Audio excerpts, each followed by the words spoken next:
Assalamualaikum warahmatullahi wabarakatuh. Nama saya Raffi Ahmad Rizky. Di sini saya akan menjelaskan mengenai latar belakang dan juga rumusan masalah pada pelanggaran etika profesi dari kasus Bank Lipo Group. Langsung saja kita yang pertama yaitu latar belakang. Seperti yang kita ketahui bahwa Kode Etik Akuntan Indonesia dalam pasal 1 ayat 2 adalah berisi tentang setiap anggota harus mempertahankan integritas dan juga objektivitas dalam melaksanakan tugasnya tentang kualitas atau mutu jasa yang akan diberikannya. Kurangnya kesadaran etika akuntan publik dan maraknya manipulasi akuntan korporat membuat kepercayaan para pemakai laporan keuangan auditan mulai menurun. Sehingga para pemakai laporan keuangan seperti investor dan kreditur mempertanyakan di mana eksistensi terhadap laporan keuangan oleh akuntan publik tersebut sebagai pihak independen.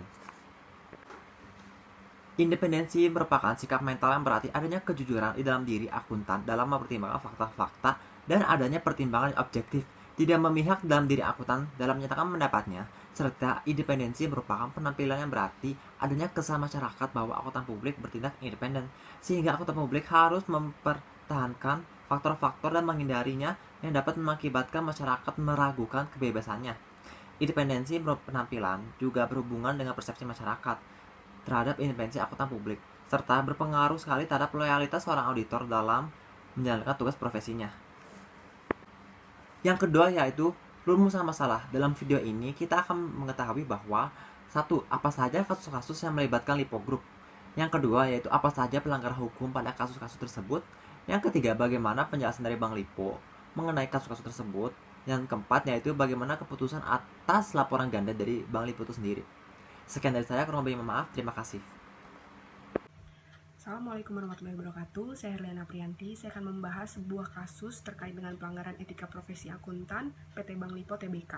Kasus PT Bank Lipo Tbk berawal dari laporan keuangan triwulan 3 tahun 2002 yang dikeluarkan tanggal 30 September 2002 oleh PT Bank Lipo Tbk, yaitu terjadi perbedaan informasi atas laporan keuangan yang disampaikan ke publik melalui iklan di Surat Kabar Nasional dengan laporan keuangan yang disampaikan ke Bursa Efek Jakarta. Dalam laporan tersebut, dimuat adanya pernyataan manajemen PT Bank Lipo Tbk bahwa laporan keuangan tersebut disusun berdasarkan laporan keuangan konsolidasi yang telah diaudit oleh KAP Prasetyo Sarwoko Sanjaja dengan penanggung jawab Dr. Andes Ruhyat Kosasi dengan pendapat wajar tanpa pengecualian. Namun ternyata disampaikan ke Bursa Efek Jakarta bahwa laporan itu mencantumkan pernyataan manajemen PT Bank Lipo Tbk bahwa laporan keuangan yang disampaikan adalah laporan keuangan audited yang tidak disertai dengan laporan auditor independen yang berisi opini akuntan publik. Pada tanggal yang sama, dalam laporan ditemukan perbedaan, baik dalam jumlah nilai agunan yang diambil alih bersih, total aktiva, CAR, bahkan kondisi untung rugi. Atas hal tersebut, pada tanggal 6 Januari 2003, akuntan publik KP Prasetyo Sarwoko dan Sanjaja menyampaikan laporan keuangan PT Bank Lipo Tbk per 30 September 2002 kepada manajemen PT Bank Lipo. Dalam laporan tersebut dikemukakan bahwa laporan auditor independen yang berisi opini akuntan publik Dr. Andes Ruhyat Kosasi dari KP Prasetyo Sarwoko dan Sanjaja dengan pendapat wajar tanpa pengecualian.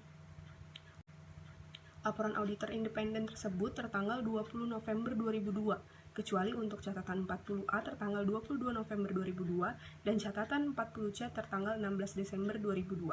Sekian, terima kasih. Perkenalkan, nama saya Delvi Riando. Saya akan membahas tentang studi kasus PT Bank Lipo Tbk. Yang pertama itu pembahasan kasus PT Bank Lipo Tbk. Dari kronologi kasus yang telah diuraikan di bab sebelumnya, atas kasus laporan keuangan PT Bank Lipo Tbk per 30 September 2002 yang disampaikan ke publik per 28 November 2002. Bank Lipo telah melakukan pelanggaran pasal 93 Undang-Undang Pasar Modal.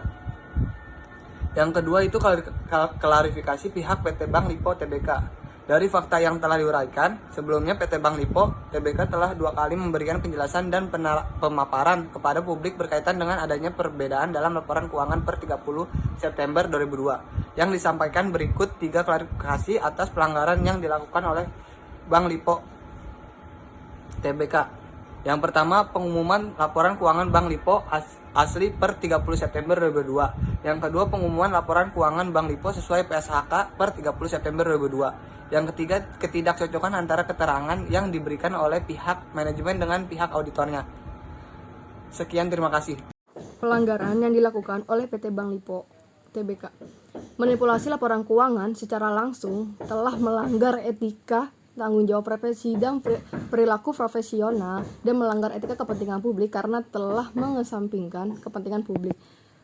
Kompetensi dan kehati-hatian profesional telah dilanggar karena tidak cukup berhati-hati dalam laporan keuangan per 30 Desember 2002 yang disampaikan ke publik tanggal 28 November 2002. Pelanggaran integritas telah dilakukan. Ini ditunjukkan dari sikap ketidakjujuran dan tidak berterus terang dengan keadaan keuangan perusahaan yang sebenarnya. Di sini terdapat hukuman kepada PT Bank Lipo Tbk itu untuk direksinya menyetorkan ke kas negara sebesar 2,5 M dan kepada PT Bank Lipo Tbk-nya itu sendiri menjelaskan kepada pemegang saham atas ketidakjujuran atau kebohongan yang telah dilakukan pada laporan keuangan tersebut. Assalamualaikum warahmatullahi wabarakatuh. Saya Vera Febrianti akan membahas tentang kesimpulan dan saran.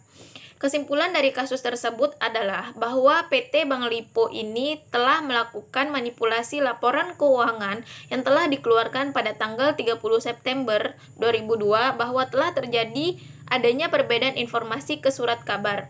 Dalam dunia akuntansi, pelanggaran kode etik seperti ini merupakan masalah yang besar. Atas kelalaian PT Bank Lipo tersebut bahwa BP PAM pun memberi sanksi untuk menyetor kewajiban uang kas negara sebesar 3,5 juta kepada akuntan publik. Saran dari kasus tersebut adalah, dari kasus Bank Lipo ini, seharusnya kita berkata jujur dan berterus terang terhadap kondisi keuangan yang sebenarnya, agar dalam pengauditan tidak terjadi kekeliruan kembali seperti kasus bank tersebut. Terima kasih.